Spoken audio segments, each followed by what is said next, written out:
반갑습니다. 오늘 또 귀한 우리 작은교회 연구소 6개 교회가 함께 모여 연합하여 함께 기도회를 가질 수 있도록 인도해 주신 하나님 앞에 감사합니다. 이제 한 6번 저희가 만났잖아요. 앞으로 이제 6번 만났나요? 2, 4, 6, 8 4번 만났네요.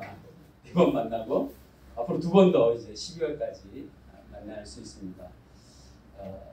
짝수달 이제 마지막 주 금요일 날 저희가 이렇게 정해놓고 만났는데요. 이제 한 4번 만나니까 이렇게 얼굴 뵌 분들이 또 계속 보이시고, 항상 보면 은혜 자리로 오시는 분들만 와요. 그래서 또 이렇게 이렇게 얼굴 우리 교회 이렇게 친근하게 되니까 이제 다 뭐 우리 성도 같고 우리 교회 같고 그렇습니다. 이런 게 하나가 되고 이렇게 또 연합하는 귀한 시간들인 것 같습니다. 오늘 또 이 짝수달을 이렇게 기다리면서 또 오늘 예배 함께 모인다는 그런 마음으로 기대하시고 또 그 이날을 2달에 한 번씩 여러분 많이 기다리셨죠? 네. 아유, 조금 약한 것 같아요. 기다린 사람들에게만 하나님의 축복이 있습니다. 네. 여러분 조금 이제 감사합니다. 아무튼 여러분들 함께 기대하는 마음으로 주님 앞에 나와서 오늘 또 이곳에 새생명교회 이곳에 허락해 주셔서 또 귀한 자리에 함께 예배할 수 있는 시간 돼서 감사합니다. 또 우리 찬양팀, 우리 근혜교회 찬양팀이 매 시간마다 이렇게 섬겨주시면서 함께 찬양을 인도하는데 이게 사실 쉬운 일이 아닙니다. 저희는 앉아서 이렇게 은혜 받고 그냥 박수 치면 되는데 우리 이분들은, 목사님하고 이분들은 이걸 준비하기 위해서 얼마나 기도하고 또 맞춰보고 또 오늘 와서 스피커들 이런 것들을 막 장비들을 세팅하고 얼마나 먼저 앞서서 섬기지 않으면 결코 쉬운 일이 아닙니다. 그래서 너무 감사하고 매 시간마다 그래서 참 힘들지만 섬김을 통해서 사람으로 제가 뭘 이렇게 대신 보상할 수는 없지만 여러분들의 섬김이 천국에서 해같이 빛날 줄 믿습니다. 하나님께서 보상해 주시고 하나님께서 그 섬김 위에 놀라운 은혜를 삶 가운데 주실 줄 믿습니다. 다음 달 10월에 이제 저희 교회에서 오셔서 할 텐데 저희 교회도 4층에 장비들을 해서 최대한 좀 마련해야 되는데 4층에 엘리베이터가 없어서 그걸 갖고 올라오시려면 큰일 납니다. 뭔가 마음이 좀 그런데 어쨌든 다음 10월에는 저녁에 좀 일찍 오시면 저희 1층은 용인에서 용인이래요. 오산에서 가장 유명한 용인 토종 순댓국집이 1층에 있거든요. 그래서 제가 저녁을 좀 먼저 따뜻하게 밥을 먼저 좀 대접해 드리겠습니다. 연습하러 좀 뭐 미리 오실 텐데 우리 그은혜 교회 성경을 오셔서 연습하실 때 먼저 좀 따뜻한 국밥 한 그릇 먹고 10월에는 하면 좋겠습니다. 별로 아멘이시죠? 네. 별로 인상이 이게 뭔 소리인가 그러신 것 같은데 밥 사드린다고. 저희 참 귀한 섬김 너무 감사하고요. 또 그 섬김이 무엇보다 하나님께서 보상해 주시고 갚아 주실 거라고 믿고 다시 한번 이 자리에 들어서 감사의 말씀을 또 드립니다. 여기가 상당히 이게 단이 이렇게 좀 높네요. 여기 지금 밑에 보니까 되게 미안하네요. 저희는 되게 낮아가지고 이렇게 눈 이렇게 맞춰 있는데 우리 오늘 제 예상 시간 9시 반에 맞춰서 가는 건데 최대한 기도하면 해서 오늘 주신 말씀 로뎀나무 아래서 치유를 경험하라 라는 제목을 본문을 통해서 잡았습니다. 제가 이제 오산에 와서 저도 이제 개척을 시작한 지 2013년에 시작을 했으니까요. 올해니까 딱 이제 10년 횟수로 되는 해 같습니다. 10년의 세월이 어떻게 지나갔는지 또 깜짝할 새 지나간 것 같고 또 돌아보면 그냥 그 시간 참 오래 지났던 것 같고 어쨌든 저도 이제 오산에서 10년 정도는 버텨냈습니다. 그래서 10년 전에 개척을 이제 제가 저 평택에 있는 곳에서 부목사로 있다가 이제 개척을 하겠다 마음 먹고 준비하는데 어디 연고도 없고요, 갈 데도 없고 그럴 때 우리 이제 이재하 목사님이 오산에 계셨고 저랑 이제 같은 고향 우리 형님이거든요. 성남에서 함께 신앙생활을 했던 우리 형님이 오산에서 이제 개척을 하고 계셨고 거기에 이제 저희 교회 누나 집사님이 함께 또 있어서 어디 갈 데는 없으니까 일단 오산으로 이사를 하고요. 그리고서 이제 오산을 한번 생각을 해봤습니다. 또 그러기 전에 아무튼 이재영 목사님이 가장 이 오산이 젊은 도시고 하여튼 여기 너무 좋아. 그러니까 와서 개척하면 다 된다. 이런 마음으로 꼬셨어요. 저 뒤에 있는 분. 그래가지고 어떤 분을 일단 오산으로 왔습니다. 와서 아무 연고 없이 근데 뭐 교회가 있나요? 뭐가 있나? 아무것도 없이 일단 마음만 갖고 오게 됐습니다. 그리고서 이제 집 앞에 보니까 오산에 유명한 광은 기도원이 조유 있더라고요. 광은 기도원에 가서 뭔가 이제 하나님이 나에게 그런 개척의 확신을 좀 주시고 그런 마음을 주셔야 뭔가 좀 담대함으로 시작하겠다 싶어서 이제 기도원에 혼자 올라갔습니다. 말씀을 듣고 기도를 하고 그런 가운데 그 주간에 이제 강사 목사님이 오셨는데 그 목사님께서 이 말씀을 가지고 말씀들을 나누셨어요. 그럴 때 이제 제가 이 말씀에 너무 은혜를 받고 또 이 말씀에 이제 기도를 하면서 이제 개척을 하면 나도 교회 이름을 먼저 좀 줘야 되잖아요. 하늘땅교회 참 좋은데 그래서 어떻게 교회 이름을 줄까 하다가 이제 이 말씀을 보고서 로뎀나무 교회 이렇게 짓자 그래가지고 본문에 이제 로뎀나무가 나오잖아요. 그래서 그 로뎀나무 교회 이름이 너무 좋아서 그런 마음을 이제 딱 교회 이름을 얻은 거예요. 일단 1차적으로. 그래서 이제 로뎀나무 교회로 하자 해가지고 그런 마음을 이제 갖고 나왔습니다. 그렇다고 이제 뭐 어떤 뭐 확실한 응답이나 이런 것도 없이 그러나 이제 기도하는 가운데 뭔가 준비는 안 됐지만 그래도 내가 시작을 해보자. 하나님께서 함께 하시겠다. 너와 함께 하겠다. 또 이런 그런 늘 마음들, 그 믿음, 확신들 때문에 내려와서 이제 하나님 앞에 더 기도하고 뭔가 이제 구체적인 일들을 좀 이뤄달라고 또 계속 기도하고 기다리고 있었습니다. 그러다가 아침에 새벽에 쭉 나와서 동네를 이렇게 돌다가 이렇게 보니까 이렇게 그냥 지나가다 이렇게 보니까 처음에 이제 개척했던 데가 거기 우림 아파트 앞에 있는 갈굣동에 있는 2층 상가였는데요. 거기에 이제 이렇게 보니까 상가가 이렇게 비어 있어요. 아침 아무도 없고. 그래서 혼자 이렇게 올라가서 있던 저 끝에 상가가 아주 이렇게 깨끗하게 비어 있는 거예요. 누구한테 전화했겠습니까? 이재영 목사님한테 바로 전화해가지고 형님 집에 여기 앞에 보이는데 빨리 나오라고. 한번 여기 교회 자리 같은 게 좀 보이는데 좀 와서 좀 보자고. 그때 이제 금방 앞에 바로 아파트 사택 계시니까 금방 뛰어나왔어요. 이렇게 보고 그러니까 좋다. 여기다. 옥상에까지 올라가니까 그 배밭이 쫙 보이면서 성당 앞에 여기다. 그래요. 시작합시다. 그래가지고 이제 하나님의 또 도우심을 구하면서 그렇게 이제 시작을 했습니다. 로뎀나무라는 교회 이름을 짓고 또 이제 간판을 만들기 위해서 이제 로고 하나를 이제 이렇게 뭔가 제작해야 되잖아요. 제가 로고를 이제 그때 만든 건데 그래서 아는 또 지인 목사님한테 교회 로뎀나무 교회인데 이 말씀을 주고 로고를 하나 만들어 달라 그랬더니 저기 나무 앞에 검은색 사람이 이렇게 앉아 있는 저런 형태를 가지고 그 다음에 저기 색깔이 이제 의미가 있습니다. 그리고 저기에 이제 OW라는 의미가 있는데 어쨌든 뭐 그런 의미들을 가지고 로고를 하나 딱 만들어 왔습니다. 저 로고를 딱 해가지고 간판을 만들고 또 간판을 길게 하얗게 쭉 2층에다 이제 세우고 시작을 했습니다.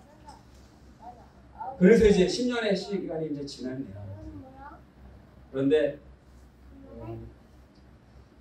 지금도 그렇지만 저희가 이렇게 오산에 산다는 것이 이게 큰 축복이라는 것을 지금도 늘 기도할 때마다 깨닫게 되는 거예요. 그래서 아까 이제 우리 이재영 목사님이 막 꼬시면서 오산 오면 다 돼.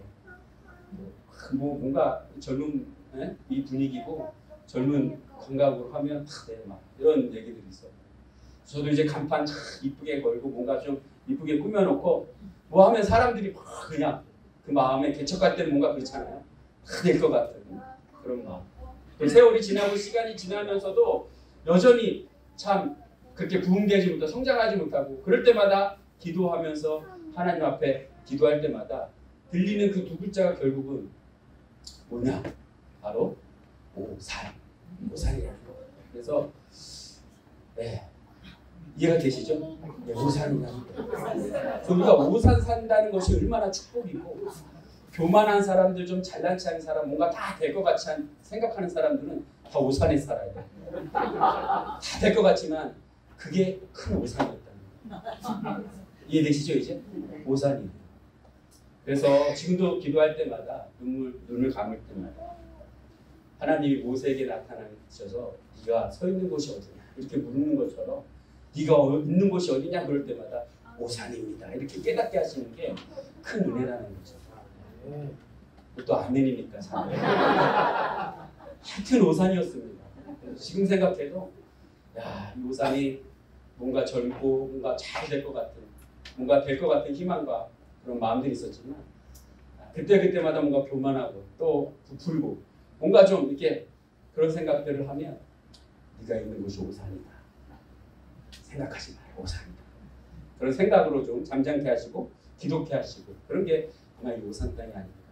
그러면서 함께 뭐 어려운 가운데 다 지금 코로나로 어려운 시기들을 지내오셨지만 그 은혜 가운데 잘 지금까지도 버텨가고 있습니다.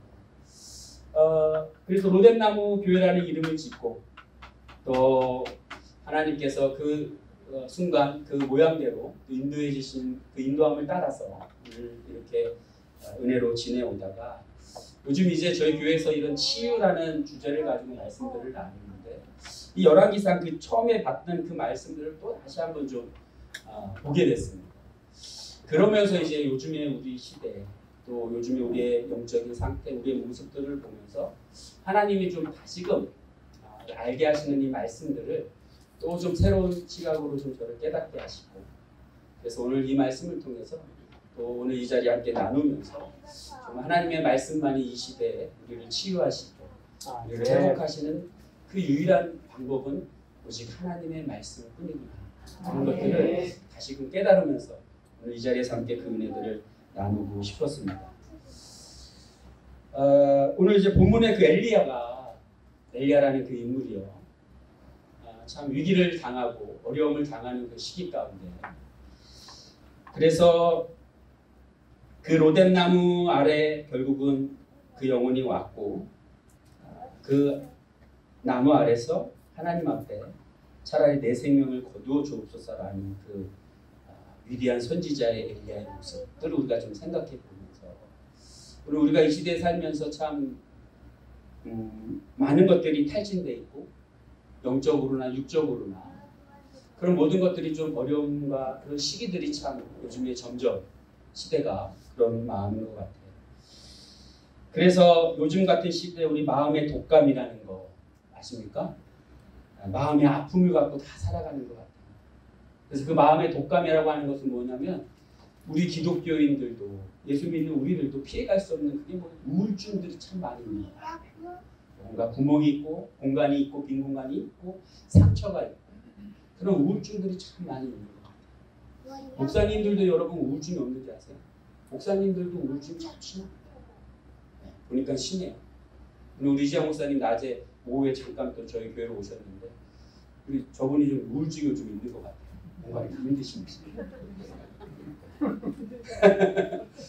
힘들어요. 힘들어서 뭔가 목사님들이 모이면 뭐 하겠습니까? 우울증 힘들고 뭐 어디 가서 하소연할 말은 그러니까 그냥 삼삼오오 그냥 카페 모이고 식당에 뭐 갈 데가 없어. 결국 모여서 그냥 밥 한 그릇 먹고 커피 한 잔 먹으면서 땅 얘기하고 교회 얘기하고 뭐 그냥 그게 목사님들의 그냥 낙이고 그런 것 같아요. 근데 여러분들은 또 힘들고 우울하고 막 그러면 그래도 여러분 나름대로 풀 수 있는 돌파구에 그 뭔가 있을 수 있잖아요. 목사님들은 뭐 술을 마시나 어디 가서 놀기나 하나 노래방을 가나 눈치 보이게 되고 그런 거 다 못하겠어. 그냥 목사님 만나서 이야기하고 또 그냥 밥 먹고 그러다가 배만 나오고 그냥 그렇게 우울하게 그냥 살아. 그런데 뭐 목사님들도 예의가 아니고 여러분들 더더욱 그렇고 우리가 뭔가 이 시대에 살면서 많은 그런 영적인 어려움들 많은 시대가 그런 어려움들을 겪는 시대 그래서 마음의 독감 우리 예수 믿는 사람들은 피해갈 수 없는 그러한 것들을 우리가 겪게 됩니다. 오늘 엘리야의 모습과 마치 그런 것 같아요. 그래서 제가 이 말씀 다시 좀 보면서 엘리야가 왜 그런 환경 속에서 그런 어려움들 왜 죽기까지 나를 죽여주십시오. 하나님한테 죽여달라는 어떤 그러한 하소연까지 할 수밖에 없는 그런 마음의 상태. 그래서 그렇게 정말 몸이 모든 것이 참 우울에 빠져 있는 그런 엘리야의 상태들을 보고서 우리가 이런 상태로 이렇게 되면 그럴 때 어떠한 은혜들을 우리가 간구해야 하는가 이런 것들을 깨닫게 됩니다. 그런 원인들이 오는 우울증의 원인이라 할까요? 그런 마음의 어려움들이 오는 그런 어떤 경우들이 이 말씀을 보니까 또 적용이 됩니다. 오늘 3절 말씀에 보니까 그가 이 형편을 보고 일어나 엘리야가 이 형편을 보고 일어나서 자기의 생명이 지금 그래서 이 형편을 보고라는 단어를 보니까 지금 그가 처해 있는 환경적인 어려움이 있다는 거예요. 엘리야가 환경적인 어려움, 자신의 형편, 자신의 지금 환경을 보게 되니까 갑자기 그래서 어떠한 지금 형편에 있습니까? 바로 이세벨의 그 악명 높은 이세벨이 자신들의 그 선지자들을 죽였다는 거짓 선지자들을 지금 영적 전투에서 죽였다는 그 얘기를 듣고 사안을 시켜서 결단코 그 엘리야를 죽이겠다라고 쫓아오는 그러한 상황, 그 형편에 지금 엘리야가 놓여 있다는 것입니다. 그 얘기를 듣고 그 생명의 위협을 듣고 엘리야는 도망갈 수밖에 없었던 상황이었다는 거죠.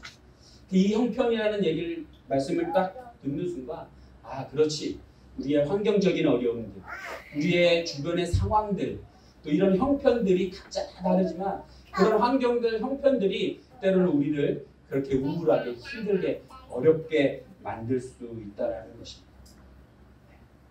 여러분들의 환경, 그래서 우리 공부하는 학생들을 또 보고 또 우리 청소년들을 보면 너무나 그런 형편과 환경들 이런 것들을 보면서 때로는 좌절하고 우울해하는 그런 우리 아이들을 보게 됩니다. 제가 또 이렇게 보니까 그래서 이런 우울, 지금 우리나라가 그런 우울하면서 그런 시대 가운데 살면서 제가 그래서 다 여러분들 아시지만 한번 그런 상황들을 좀 봤어요. 결국은 우리나라가 이런 우울함으로 인해서 여전히 세계 OECD 자살률 1위 이런 건 정말 1위 하면 안 되는데 너무나 안타까운데 5년 동안 변함없는 OECD 국가 중에 자살률 1위의 국가, 자살공화국이라는 그 아주 버려야 하는 그런 이미지들을 우리나라는 계속 갖고 있다는 것입니다. 더 심각한 것은 청소년들의 자살률이 점점 해가 가면 갈수록 계속적으로 2%, 3% 이상 계속 올라간다는 사실입니다. 그래서 청소년들이 느끼고 있는 행복 지수가 OECD 6.6점으로 가장 최하위에 있고 우리나라 국민들이 느끼는 행복 지수가 OECD 전 세계 국가의 59위에 속해 있는 그런 정말 힘든 상황, 형편, 그런 환경들이 지금 우리나라, 우리 조국, 우리나라 가운데 일어나고 있다라는 것입니다. 얼마 전에 뉴스에서도 그 서현역 그런 어떤 칼부림 사건들, 그런 흉악한 어떤 그런 일들이 요즘 매스컴에 그냥 뉴스만 보면 너무나 그런 힘든 일들이 막 계속적으로 우리가 듣게 되고 보게 되지 않습니까? 제가 성남 출신이고 성남에서 자랐기 때문에 우리 이지영 목사님, 우리 김명환 사님 한때 다 하고 서현역에서 놀던 사람들이에요. 그래서 거기에 너무나 잘 알기 때문에 그 뉴스가 정말 피부에 와닿고 남 얘기 같지 않아요. 그런 데서 그래서 그 23살입니까? 2살입니까? 그 어린 청년이 우울증, 조울증, 그렇죠? 그래서 누군가 방치하지 않고 그 어려운 시기에 그 고등학교 때 막 영재였다고 하잖아요. 그 시기에 누군가 그를 잡아주고 곁에 누군가 있었으면 그런 오늘 같은 그런 비극이 일어나지 않았을 텐데 라는 아쉬운 그런 마음들을 품으면서 그런 엄청난 형편들을 그런 환경들을 저희가 접하게 되는 시대. 다 그것이 마음의 병인 거예요. 다 우울하고 힘들었어요. 그런 마음의 병을 얻게 되는 그래서 막 정말 그런 묻지마 살인들이 지금 곳곳에서 막 일어나고 있는 지금의 모습입니다. 그래서 우리 청소년들 제가 이제 오산에 있으면서 또 교회를 하면서 하나님께서 또 준비시켜 주시고 보게 했던 것들은 많은 청소년들이 어떤 그런 그래서 제가 진로라는 어떤 진로 코칭하는 교육재단에 제가 들어가서 용인에 있는 그래서 교육원에 들어가서 그런 것들을 또 준비시켜 주셨고 배우게 하셨고 그래서 제가 이제 막 돈이 없고 그럴 때 이제 하나님께서 저에게 이제 용인에 있는 중학교 이런 데 가서 진로 마침 그 시기가 이제 1학년 중학교 1학년 아이들의 자유학기제가 이렇게 딱 맞물려서 그래서 이제 저희 이렇게 하시는 그 교육학 박사님이 세우신 그 개발원에 가서 교재를 만들고 그래서 이제 진로 교육들을 막 한참 바쁘게 다녔던 그런 지금도 가고 있고요. 올해는 제가 이제 또 용인에만 계속 가다 보니까 좀 거기를 좀 줄이고 우리 이제 오산에 있는 좀 우리 아이들 좀 만나고 싶은 마음에 찾아보니까 오산 교육재단도 아주 잘 돼 있습니다. 오산 교육재단에 이력서를 놓고 거기에 채용이 돼서 올해는 막 정말 정신없이 오산에 있는 초중고를 지금 막 계속 수업을 다니고 있습니다. 그래서 아이들을 만나고 현장에서 진로 코칭을 이제 진로 교육을 막 하고 있는데 중학교 1학년 아이들 제가 처음에 이제 용인에 가서 만났던 그 중학교 1학년 아이들 참 순수하고 참 여전히 아이들이 참 그런 마음이 있는데 그러나 현장에 가서 내가 딱 가서 보니까 참 처음에 저도 막 그런 경험 못했는데 아이들을 소문만 듣다가 우리나라의 중학교 2학년 때문에 김정은이 쳐들어오지 못한다고 막 그러잖아요. 무서워서 중이병들이 근데 제가 현장 가서 중학교 1학년 아이를 만나니까 그건 다 잘못된 정보였어요. 김정은이 중2가 아니라 중1 때문에 못 들어옵니다. 그 현장에 중1 아이들을 만나니까 대단합니다. 선생님 앞에서 수업을 해도 앞에서 루즈를 막 깊게 바르는 아이들 뭐 누워서 자는 아이들은 뭐 밥 안 사고 전혀 그래서 이 아이들 한 2% 정도의 아이들을 위해서 존재하고 있는 밥 먹으러 오고 학교만 친구 만나러 오고 막 그런 분위기들을 막 처음에 겪을 때 이거 참 이렇게 가다가 우리나라 큰일 나겠다 이런 생각들 했는데 이제는 막 그냥 그래도 아이들이 사랑스럽고 그래도 아이들이 이쁘고 또 그 안에서 순진하고 천진 그런 아이들을 보면서 그래도 이렇게 그 아이들을 이해하게 되고 또 그래도 그 아이들에게 조금이나마 꿈을 주고 희망을 주고 소망을 주고 너는 할 수 있어 너 자존감을 좀 높여주고 계속적으로 이제 그런 이야기를 합니다. 용인에 있는 아이들만 그 용인에 있는 아이들에게 이제 진로 선생님이잖아요. 첫 수업에 항상 그래도 진로 이제 너희들이 나아가는 길이다라는 걸 이야기하려고 하면서 야 너희들 진로가 뭐라고 생각하냐 이러면 100에 10이면 10, 100에 100 남자아이가 한 명이 저요 선생님 이렇게 들어요. 그럼 너 진로가 뭐라 생각하냐? 바로 그 아이가 뭐라냐면 진로는 소주입니다. 진로는 뚜껑입니다. 이 중학교 아이들. 그래서 내가 용인리 분위기만 그런 줄 알고 여기 오산에 와가지고 올해 또 이제 얘기하는 거야. 너희들 진로가 뭐라고 하냐? 여기도 역시 오산도 수준이 열이면 열 소주야 이렇게 하는 진로는 소주다 이렇게. 근데 오산은 좀 더 심한 게 뭐 그러다 이제 많은데 한 애는 또 남자애가 야 그래도 그렇지 첫 수업인데 선생님한테 소주가 뭐냐? 뭐 애가 또 막 그래요. 그럼 너 뭐냐 했더니 소주는 참이슬이지. 이게 오산 그래서 사실 또 그런 아이들을 현장에서 이제 학교에서 만나면서 우리 여기 선생님들 뭐 이렇게 학교 있는 분이 정말 그 학생들과 선생님과의 씨름 대단한 것 같습니다. 아무튼 그럼에도 불구하고 그런 청소년들 왜 자살을 해야 할까? 왜 그들이 꿈이 없이 왜 그들이 가까운 생명을 스스로가 끊어야 하는 그런 정말 그런 마음 아픈 일이 우리 지금 대한민국 가운데 자살률이 세계 최고라고 1위라고 이야기하는 그런 환경, 그런 어려움들이 지금 우리에게 있다라는 것입니다. 그래서 그런 환경적인 것들을 탓하고 그런 상황들을 바라보면서 어려움을 겪으면 사람이 힘들어지고 또 우울하게 시작하는 거죠. 또한 오늘 엘리야를 보니까요.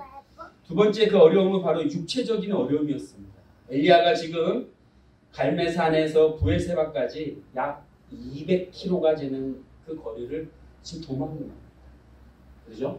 갈매산에서 850명의 거짓 선지들과 영적 전쟁에서 승리하고 그래서 다 이기고 의기양양해서 모든 것이 다 완벽한 것 같지만 그러나 그 이세벨의 칼의 이야기를 듣고 그는 그냥 황급히 200m가 되는 200km가 되는 그 엄청난 거리를 뛰어와서 지금 부에세바에 이르게 되는 것입니다. 얼마나 많은 육체의 탈진과 육체적으로 완전히 극도로 제대로 먹지 못한 그런 상태. 그래서 오늘 5절에 로뎀 나무 아래 누워 자더니 그냥 잔다는 게 아니라 그냥 뭐 좀 쉬려고 잔 게 아니라 아마도 극도로 육체적으로 지금 탈진해 있는 상태에서 아마 기절해서 쓰러져 있는 그런 엘리야의 모습이 아닌가 생각합니다. 그런 육체의 어려움들이 오늘 엘리야에게 있었고 그런 어려움들이 있을 때마다 바로 그런 우울함, 어려움들, 마음의 그런 어려움들. 우리가 그렇잖아요. 병들 때, 힘들 때, 육체의 어떤 질병, 아플 때 참 사람이 마음이 약해지고 그럴 때 참 우울해지고 또 아프고 힘들 때 누군가 나에게 좀 힘이 되어주고 뭔가 그럴 사람이 또 없고 에이 뭘 아파 맨날 그냥 그런 거지 이렇게 얘기하면 사랑하는 또 부인이 남편이 거기에 약 한 번 사주지도 못하면서 뭐 이제 나이가 먹으니까 그런 거야 하면서 괜히 또 막 그러면 마음이 점점 더 상해지고 힘들어지는 거지. 어디 가서 내 마음, 내 육체의 힘든 거 누구 하나 위로받을 수 없는 그런 상태. 그럴 때마다 우울함을 겪지 않습니다. 오늘 아마 엘리야가 그런 마음의 상태. 오늘 그래서 스펄전 목사님이 이렇게 얘기합니다. 짐을 끌고 다니는 가축이라도 때때로 풀밭에 쉬게 해야 한다. 바다 역시 민물 때 한 번, 썰물 때 한 번씩 쉰다. 차가운 겨울 동안 땅도 몇 달에 거쳐서 안식하게 된다. 하물며 사람은 탈진하면 침체에 빠지기 쉬우므로 반드시 우리에게 안식을 취하여 침체를 벗어나야 한다. 이것이 곧 하나님의 뜻이고 그래서 하나님이 우리에게 거룩한 안식을 허락하셨다. 이렇게 스펄전 목사님이 이야기했다고 합니다. 우리에게 찾아오는 그 안식도 역시 하나님께 예배하면서 우리의 영이, 우리의 육이 충전되어지는 다시금 새로운 에너지를 우리가 공급받는 그런 시간이 또 우리에게 필요하다는 것입니다. 사람이 일만 할 수 없잖아요. 다 소모되고 그냥 이 육체도 다 힘들어지는 그래서 때로는 휴가도 필요하고 휴식도 필요하고 그런 쉼이 절대적으로 우리에게 필요하다는 것입니다. 세 번째 오늘 엘리야가 겪는 그 감정적인 어려움 때문에 역시 마음에 우울함이 오는 거죠. 그럼 감정이 조절이 안 되면요. 사실보다 그 감정에 사로잡힐 때가 많이 있어요. 그래서 감정이 힘들어지고 그 마음들이 힘들어지는 순간 어떤 사실적인 것들을 보기보다 그런 어떤 감정에 생각이 되고 판단이 되고 그런 사실을 바라보지 못하는 그래서 나는 외롭습니다. 늘 노력해봐야 소용없다라는 마음들이 들고 그냥 교회 일을 해도 하나님 일을 해도 교회 봉사를 해도 나 혼자 다 아는 것 같고 사실은 그게 아닌데 그런 감정들, 마음들이 생긴다는 것이죠. 오늘 하나님이 엘리야도 역시 그 엘리야만 고독하게 그를 남겨둔 것이 아니라 19장 18절 말씀에 가보면 내가 이스라엘 가운데 7,000명을 남기리니 바알에게 무릎 꿇지 아니하고 다 바알에 입맞추지 아니한 7,000명을 하나님은 예비해 두시고 남겨두셨는데 그 우울에 빠지고 감정에 그렇게 힘들어지면 그런 사실을 잊어버리게 되고 망각하게 되고 그런 감정에 치우치게 되는 경우가 많이 있다라는 것입니다. 이런 감정, 이런 불안들을 방치하면 결국 그것이 매우 위험한 상태, 또 우리를 자살로 이끄는 그러한 엄청난 일들이 벌어진다는 것입니다. 그럴 때 오늘 보니까 분명히 하나님은 분명한 것 같아요. 여기서 놀라운 사실이 하나님이 그 엘리야를 비판하거나 책망하거나 징계하지 않으셨다는 겁니다. 오히려 그를 위로하고 그를 세워주셨다는 거예요.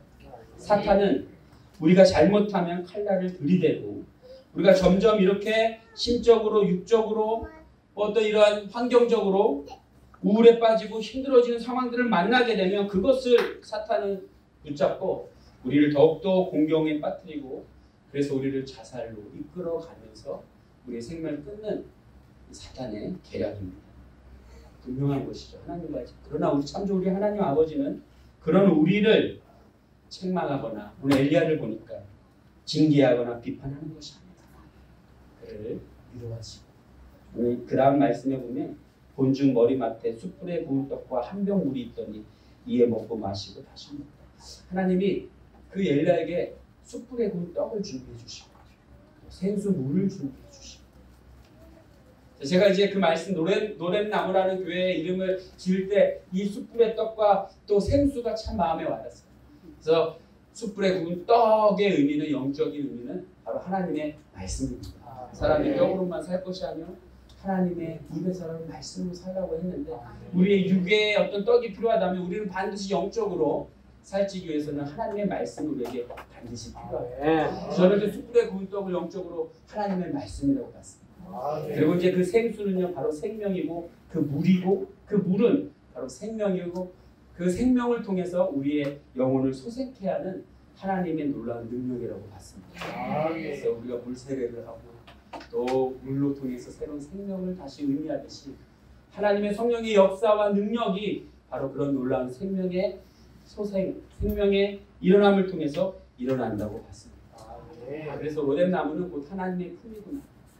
로뎀나무라는 이곳이 곧 우리가 여러분들이 섬기고 있는 교회가 곧 로뎀나무 그늘 아래가 되어서 세상의 영혼의 참된 힘과 회복이 필요한 그 많은 사람들이 오늘 엘리야처럼 그 로뎀나무 아래 누워서 하나님의 주시는 말씀과 성령의 능력의 생명을 가지고 영혼을 소생케 하는 이 시대의 교회가 되어야 되겠다. 그래서 로뎀나무 교회라고 주었던 거예요. 그런 의미들을 가지고 오늘 엘리야에게 찾아가셔서 그를 비판하거나 징계하거나 그를 나무라는 것이 아니라 하나님은 가장 좋은 것을 말씀과 생명으로 그를 소생시켜 주셨습니다.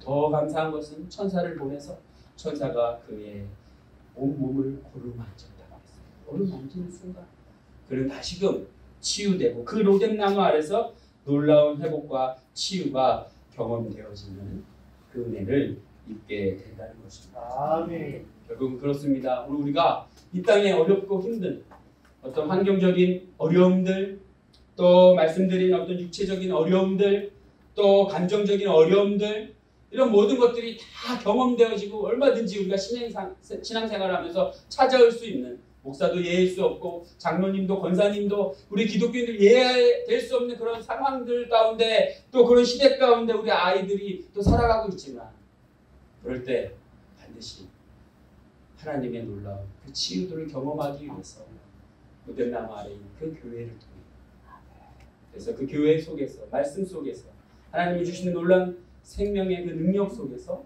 치유되고 회복되어지는 은혜가 저희들 삶 가운데 일어나야 될 줄 믿습니다. 그래서 여러분 힘들고 외롭고 짜증나고 열받고 그럴 때 정말 감정적으로 너무 힘들고 우선 시청 바닥을 헤매지 마시고 역전 가지 마시고 어디로 가야 된다고요? 교회로 가자. 아멘. 내가 섬기는 교회가 있고 내가 내 자리가 있고 나를 기다리는 그곳 하나님이 나를 맞이하시는 그곳으로 들어가기만 하라. 그래서 여러분 차라리 그곳에서 여러분 하나님께 원망도 하세요. 하나님 오늘 엘리야는 그러잖아요. 하나님 내 생명을 거둬달라고. 하나님 날 죽여달라고. 하나님 그렇게 원망스럽게 그런 어떤 하소연을 차라리 눈물을 흘리면서 그 앞자리에서 하나님 앞에 주님 내 생명 거두십시오. 너무 힘듭니다. 저 차라리 죽여주세요. 이렇게 이야기할지라도 우리가 주님의 품인 교회로 가서 엎드려 기도하면 하나님이 오늘 엘리야처럼 그 말씀과 생명의 놀라운 은혜와 또 그 어루만지심을 통해서 우리의 영혼을 다시금 회복시켜 주시고 치료해 주실 줄 믿습니다. 아멘. 이 말씀 뒤로 이렇게 제가 좀 묵상을 하는데 이런 말씀이 있어요. 엘리야가 그러고서 일어났습니다. 깨어났습니다. 그리고 그 힘을 의지하여 40주야를 해서 하나님의 산 호렙산으로 그가 가게 됩니다. 그런데 거기서 이제 또 하나님과 이제 독대하는 장면이 또 8절 9절 이후에 나옵니다. 엘리야가 대답합니다. 너가 하나님이 너 지금 여기서 뭘 하고 있냐? 내가 뭐 내 열심히 뭐 유별나서 하나님 막 뭐 아무튼 그 상황들을 또 하나님께 얘기합니다. 그랬더니 하나님이 그에게 뭘 막 보여주시냐면 그 앞에서 막 강한 바람이 막 산을 가릅니다. 또 바위를 부수는 막 바람 가운데 그러나 여호와께서 그곳에 계시지 아니했다. 바람 후에 지진이 일어났으나 그 지진 가운데도 여호와께서 계시지 아니하였다. 또 오늘 12절에 또 지진 후에 불이 있으나 불 가운데도 여호와께서 계시지 아니하더니. 그런데 그 다음 말씀이 참 제 마음에 불후에 세밀한 소리가 있는지라.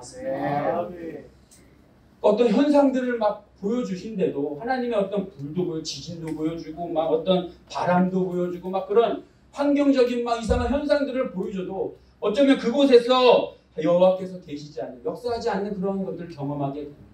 저는 그래서 이런 소리를 보니까 막 세상의 소리들, 세상의 방법들, 세상에 막 들리는 어떤 그런 것들로 우리가 힘들고 어렵고 막 그런 우울증이 찾아오고 막 힘들 때마다 우리는 어떤 세상의 소리들로 해결하려고 하고 애쓰려고 하고 노력하고 하지만 그곳엔 결코 하나님의 은혜가 임하지 않아요.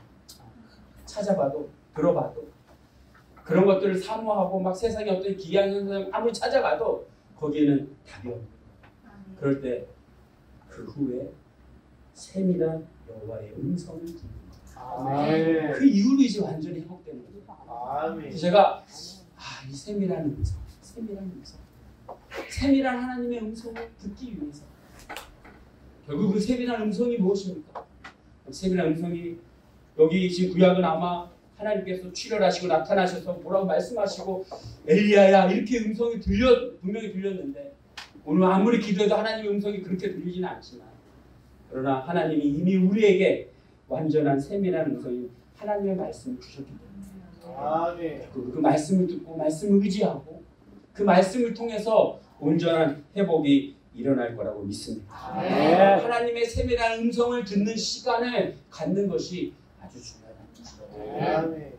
어렵습니다. 내가 그런 상황에서 그 말씀을 사모하고 나간다는 거 참 쉽지 않습니다. 그럼에도 불구하고 오늘 우리에게 주시는 이 하나님의 음성이 들릴 때, 이 말씀이 들릴 때 비로소 온전한 회복이 있음을 믿고 하나님의 말씀을 듣기 위해서 그 분의 앞에 그 교회로 또 하나님의 자리로 나아가는 예배의 자리를 사모해서 나아가는 저와 여러분 되시기를 주님의 이름으로 축복합니다. 어떤 하나님의 음성, 어떤 하나님의 말씀이 들리겠습니까?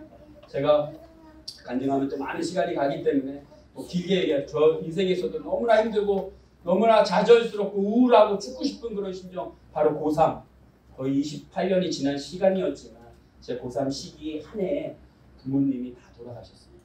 그래서 고3을 준비하는 시험을 준비하는 그 어려운 시기에 부모님이 다 돌아가셨어요. 그때 어머니가 먼저 3월에 돌아가시니까 어머니 나이가 저보다 저희 46세 돌아가셨어요.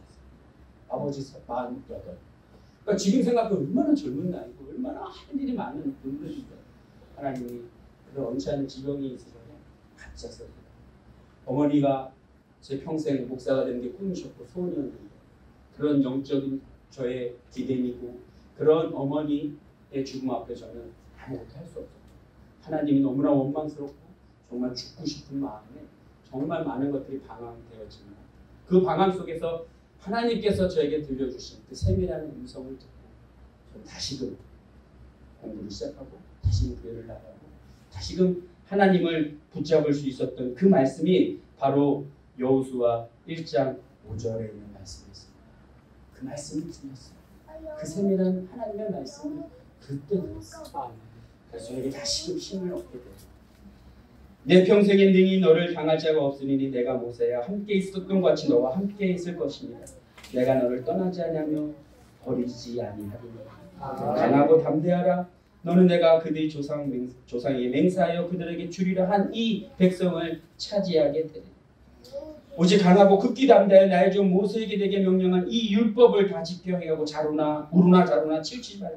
그리하면 어디로 가든지 형통하리니 이 율법책을 내 입에서 떠나지 말게 하며 주야로 그것을 묵상하고 그 안에 기록한 대로 다 지켜 행하라. 그리하면 내 길이 평탄하게 될 것이라. 내가 형통하리라. 마지막 9절이 저는 막 왔대. 내가 내게 명한 것이 아니냐. 강하고 담대하라. 두려워하지 말라. 놀라지 말라. 내가 어디로 가든지 내 하나님 여호와가 너와 함께 하느니라 하시네. 그 말씀이 제 마음에 다시금 들려질 때 제가 다시 힘을 얻고 다시금 일어나서 다시금 하나님에게 또 그 어머니가 나에게 평생 목사가 되기 위한 그 소원을 다시금 듣게 되고 그래서 다시금 공부를 할 수 있었던 그 경험. 그 어려울 때 술 먹어봤고 어떤 방법으로 다 이겨보려고 했지만 결코 이길 수 없는 그 우울함 가운데 하나님의 말씀만이 저를 다시금 일으켜 주셨다는 것입니다. 이사야 43장 1절에 야곱아 너를 창조하신 하나님께서 이제 말씀하시니라. 이스라엘아 너를 이시니가 말씀하신 너는 두려워하지 말라. 내가 너를 구속하겠고 내가 너를 지명하여 불렀나니 너는 내 것이라. You are mine. 넌 내 거야 하는 순간 책임진다는 말이에요. 보다 더 큰 말, 은혜가 없어요. 그러니까 우리 힘들고 어려울 때 넌 내 거야. 이 말 하나, 그 세밀한 음성 듣는 순간 여러분 힘이 나지 않겠습니까? 그 은혜로 살아가는 거죠. 41장 한 절만 더 읽어드리겠습니다. 41장 10절 말씀. 이사야 두려워하지 말라. 내가 너와 함께함이라. 놀라지 말라. 내가 내 하나님이 됩니다. 내가 너를 굳세게 하리라.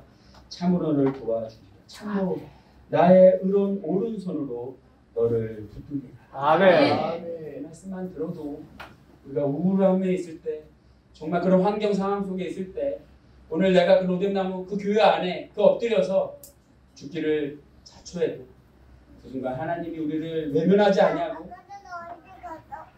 책망하지 아니하고 우리 조용히 찾아오셔서 나의 의로운 오른손 너를 붙들어 주라.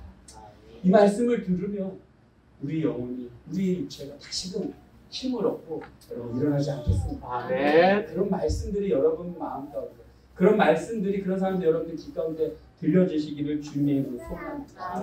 마지막 함께 말씀을 좀 찾아보고 우리가 함께 찬양으로 나누면서 우리 함께 좀 기도했으면 좋겠습니다. 시편 말씀이죠. 하나님은 너를 지키시는 자. 우리가 너무 잘 아는 말씀인데요. 시편 121편 같이 한번 있으면 좀 찾아보고요. 함께 기도했으면 좋겠습니다. 시편 121편 우리 함께 나눌 찬양이 이 말씀을 갖고 찬양을 한 거죠.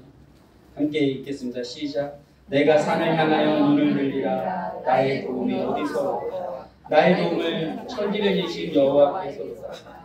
여호와께서를 실족하지 아니하게 하시며 너를 지키시니가 졸지 아니하시리라. 이스라엘을 지키시니가 졸지도 아니하시고 주무시지도 아니하시리라. 여호와는 너를 지키시는 이시다. 여호와께서 내 오른쪽에 내 그늘이 되시나니 낮에 해가 너를 상하지 않게 하며 밤의 달도 너를 해치지 아니하리로다. 여호와께서 너를 지켜 모든 환난을 명하게 하시며 내 영혼을 지키시리로다. 여호와께서 너의 출입을 지금부터 영원까지 지키시리로다. 아멘. 이런 말씀을 여러분들 부여잡고 또 여러분들이 힘들 때마다 주님 생각나는 마음에 암송하는 그런 말씀이 과연 무엇인지 저는 잘 모르지만 수많은 우리의 위로와 수많은 사랑의 메시지를 담긴 이 말씀들이 우리 마음 가운데 세밀하게 음성으로 들려질 때 오늘 그 말씀을 통해서 우리는 다시금 힘을 얻을 수 있다고 믿습니다. 또한 가장 중요한 마지막 함께 기도하기 원하는 것은 오늘 이런 영적인 침체, 이런 우울함들, 이런 삶 속에서 온전한 하나님의 치유를 또 가장 빨리 또 우리가 함께 그것을 경험할 수 있는 방법은 바로 우리 함께하는 교회 지체들의 공동체의 지원을 받아야 한다는 것입니다. 그렇기 때문에 우리가 교회 공동체가 중요한 겁니다. 힘들 때 옆에 같이 있는 것만으로도 때로는 힘이 되어주고 함께 기쁨을 나누고 슬픔을 나눌 때 반이 되고 그것만으로 여러분 힘이 나지 않겠습니까? 이 믿음의 공동체를 우리에게 예비해 주셨습니다. 그래서 데살로니가전서 5장 11절 말씀에 그러므로 피차 권면하고 서로 덕을 세우기를 너희가 하는 것 같이 하라라고 하는 그 말씀에 여기서 피차 권면하다라는 그 헬라어의 원뜻이 뭐냐면 내 곁에 서서 함께 있어 준다라는 뜻이랍니다. 곁에 서서 함께 서 있어 주는 거. 그것이 바로 피차 권면하다라는 헬라어의 뜻입니다. 옆에 같이 서 있어 주는 게 힘이 된다는 거예요. 그러기 위해서 우리 공동체가 필요하다는 거예요. 네. 우리 집사님이, 우리 교회 권사님이 그 어려운 힘든 아이들이 교회만 오면 손 한번 잡아주는 거, 어깨 한번 두드려주는 거, 함께 붙잡고 기도해주면 함께 울어주는 거, 그것만으로 이 어려운 시기에 이 환경 속에서 우리가 하나님의 은혜로 이 공동체 지원을 받아서 함께 만들어갈 수 있다고 믿습니다. 바로 하나님도 엘리야에게 아까 말한 바알에게 절하지도 바알에게 하지 않은 그런 7천 명의 사람, 그 공동체를 하나님은 예비해 두셨다는 사실을 믿고 오늘 여러분 주변에 우리 교회가, 내 교회가 그런 일들을 또 그런 공동체로 되어질 때 서로 아까 말한 권면하는 거, 내 곁에 서서 함께 있어주는 거, 그런 놀라운 은혜들이 여러분들 교회 가운데 계속적으로 일어나기를 주님의 이름으로 축복합니다.